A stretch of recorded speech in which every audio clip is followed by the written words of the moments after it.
Welcome, ladies and gents of life. This be the first video on the first new channel about lost cities, and where better to start than at the beginning. Before we had 5-year plans and government-issued optimism, humanity had a bold idea. Let's invent society, then immediately make it exhausting.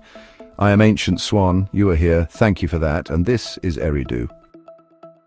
Long before marble columns and Bronze Age manifestos, before laws were codified and kings crowned themselves with divine excuses, there was Eridu. If you ever wake up feeling like the world's on fire and nobody brought marshmallows, just remember this is where it all started. Located in the alluvial plains of southern Mesopotamia, in present-day Iraq, Eridu is widely recognized as one of the earliest cities in recorded human history. Founded around 5400 BCE, just after the birth of your mother-in-law, Eridu occupies a prominent place in both archaeological research and Sumerian mythology, often described as the original cradle of civilization. Eridu has told us so much about what we know of the evolution of urban development, religious systems, and societal organization in the ancient Near East. Eridu was the southernmost of a conglomeration of Sumerian cities that grew around temples almost in sight of one another. The city gods of Eridu were Enki and his consort Damkina. Eridu's origins are deeply intertwined with Sumerian cosmology. Legend credits Enki, the Sumerian god of water and occasional wisdom, with founding Eridu. Rather than pick a scenic hillside or somewhere not constantly flooding, he chose a swamp. Because if you want a civilization that lasts, clearly you start where swimming lessons are a requirement if you'd like your son to fetch the donkey on time. But then the people who say that this city was founded by a god were unlikely to have been there at the beginning, or they'd probably say something a bit more believable, but anyway, they weren't, so we'll thank Enki instead. Enki was basically the god who got tired of messing around and decided to give humanity agriculture, architecture, and passive-aggressive irrigation. You know, what some of us still refer to as civilization. As far as the ancient Sumerians were concerned, Eridu was revered as the first city to be founded after the Great Flood, positioning it as both a literal and symbolic beginning of urban life. And so Eridu was born right on the edge of the desert, like someone said, "Let's build a city where walking outside feels like hugging the sun." Fortunately, Eridu at that time was also situated very close to the Persian Gulf and the lovely waters and cold air that it brought. Enki chose a muddy riverbank for humanity's debut stage, meaning that every single one of us alive today has this god and this city to thank for it. And I'm serious, if it wasn't for Eridu, there's a very good chance you would not be here today. Even if you take the god out of it, the works of man and our ancestors cannot be underestimated. It all began here. Kind of. The city's mythological significance extended to its religious architecture. The principal structure of the city was the Temple of Enki.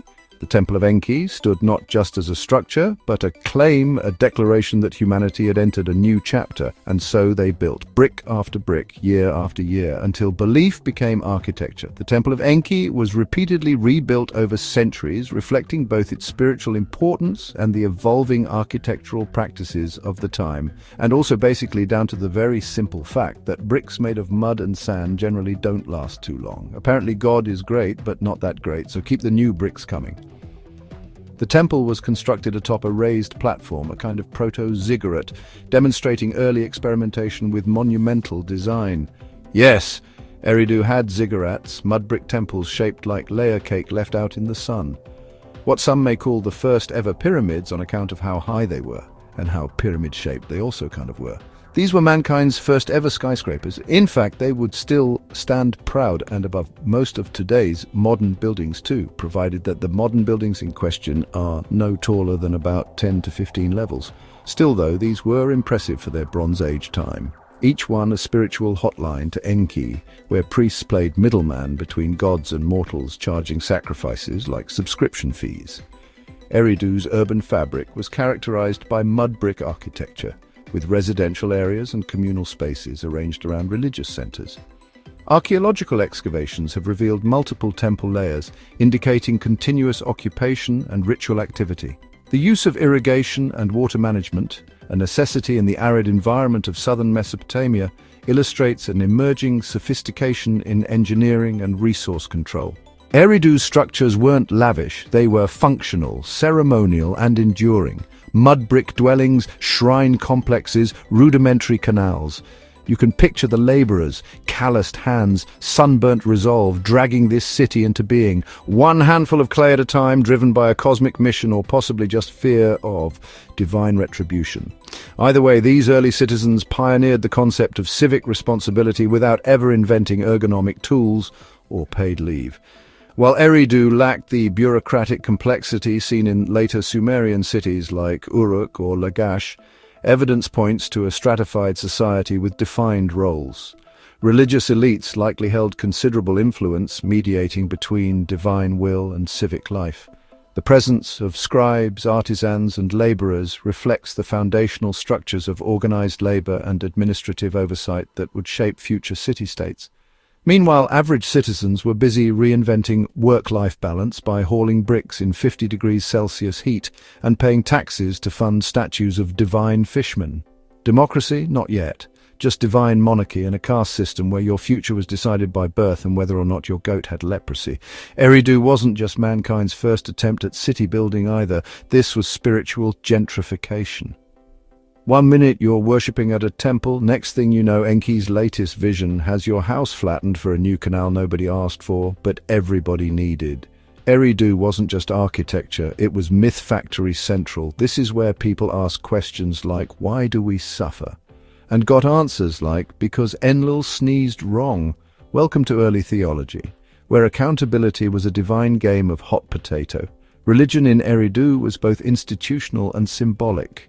Ritual offerings, temple ceremonies, and mythic storytelling formed the core of civic identity. The gods didn't just inhabit temples, they haunted decisions, irrigated politics, and signed treaties in blood. Enki's association with fresh water symbolized purification and renewal, themes reflected in ceremonial rites and seasonal festivals.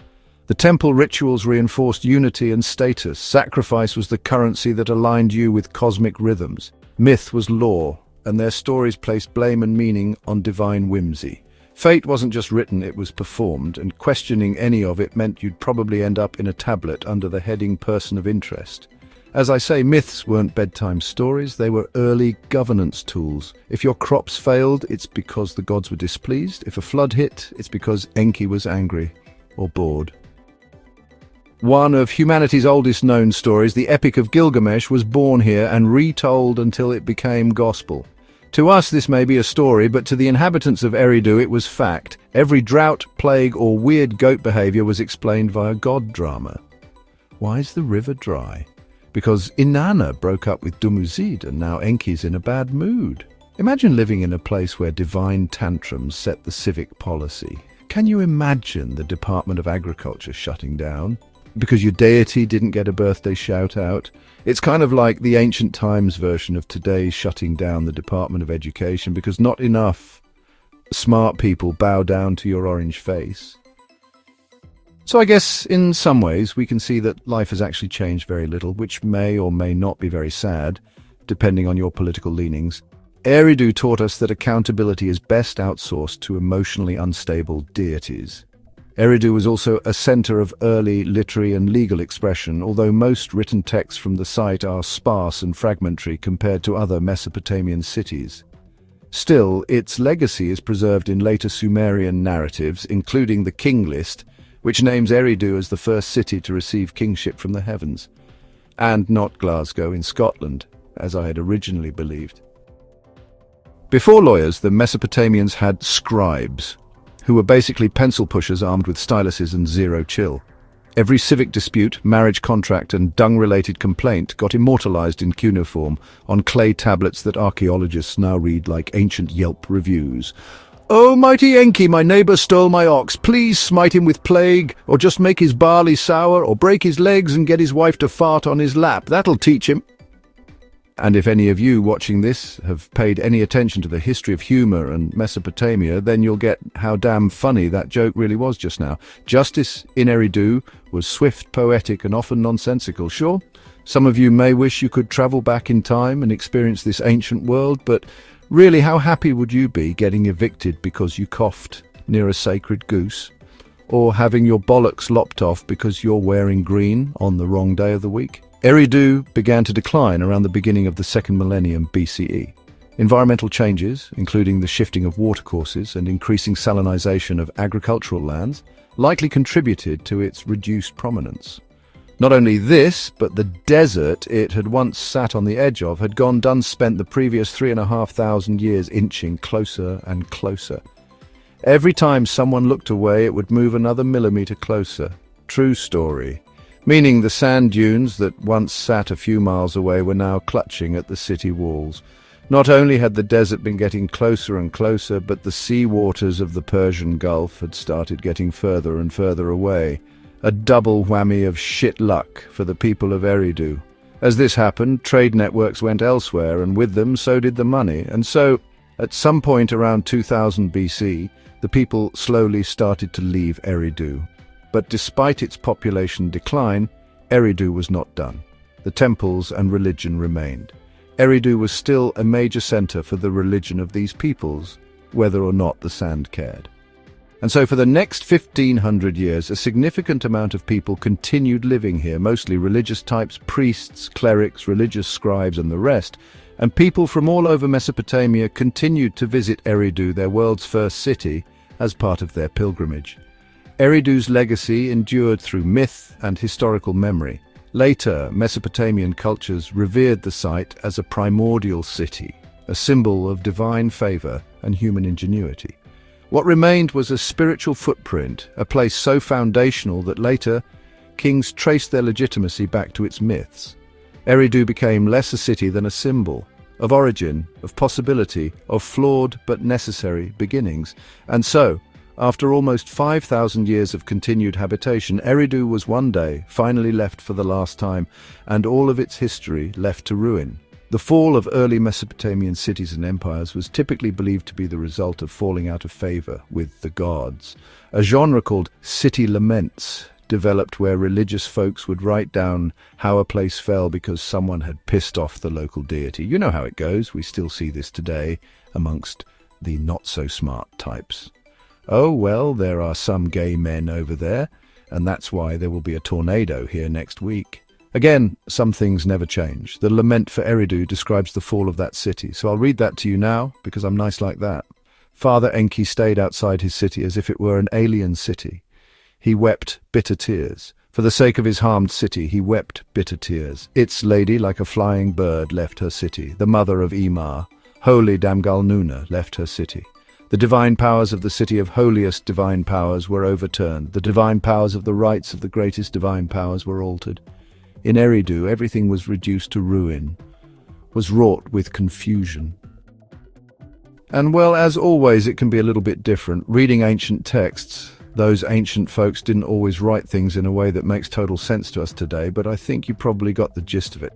The gods buggered off, and that's why the city fell to ruin. The people also buggered off because of the desert and stuff, which might also have something to do with it, but as per usual, it helps to blame the gods too. As mentioned earlier, Eridu had once stood for centuries close to the Persian Gulf, but by the time the city was abandoned, the city was now quite a few miles inland. So it's fair to say that the disappearance of that important water likely also played a huge part in its downfall, and that is definitely God's fault, obviously. The ruins of Eridu now sit almost 90 miles inland, so it's fair to say that even after the city was left to ruin, their god wasn't finished screwing things up yet. Eridu's ghost lingers not just in ruins, but in how we still treat myth like policy and power like a divine right.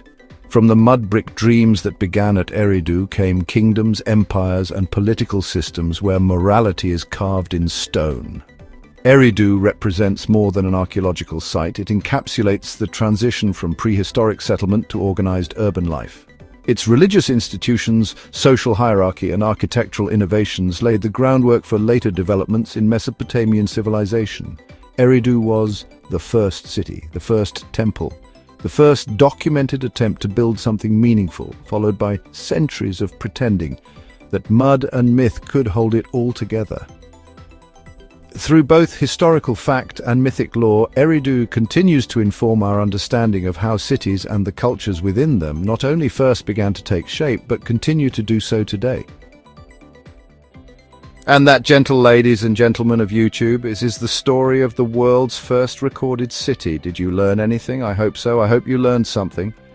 As is a general rule, I'm not inside your head, so I can't be sure what you've learned, but I know what I've learned. I learned that nothing is eternal, and even a city as old as 5,000 years might still one day be reduced to dust. And to think that this city stopped being 5,000 years old a good 2,500 years ago is a little bit mind-blowing to me. The only thing more eternal than time is my ability to be blown away by it. I've also learned that apparently it isn't always a bad idea to build your city in marshlands on the edge of a desert. It's not the place that I would have picked, but I'm not the god of water, so what the hell do I know? Exactly, nothing. And once again, I've learned that mankind's ability to believe incredulous stuff is also eternal.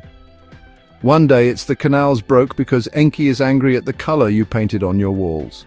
And the next day it's the tornado is coming because Yahweh doesn't like some of the guys in Brighton. Maybe tomorrow it'll be an earthquake because you haven't given up drinking yet. Who knows? Again, not me. There is one thing I do know though, and that is that this video is now at an end. If you're new here, then thanks for coming. And if you don't mind taking a second out to like and or subscribe, I'd appreciate that way more than you might realize. This is this channel's first video. Fingers crossed, there will be thousands more to come. Thousands! And if you would like to support this brand new channel and its attempts at being something, then feel free to join my Patreon, where for a measly $1 a month, my wife promises to stop kicking me in the nuts and demand I do something productive like feed the kids. I don't know, man. She's never off my back. Please help her help me to help you. Join the Patreon before she eats me alive. And with that in mind, quick shout out to our current best people on earth, George H, DD, Anthony T, Malichi I, and Stephen. Thanks, folks. And in the meantime, I'm off. Peace, love, and Eridu.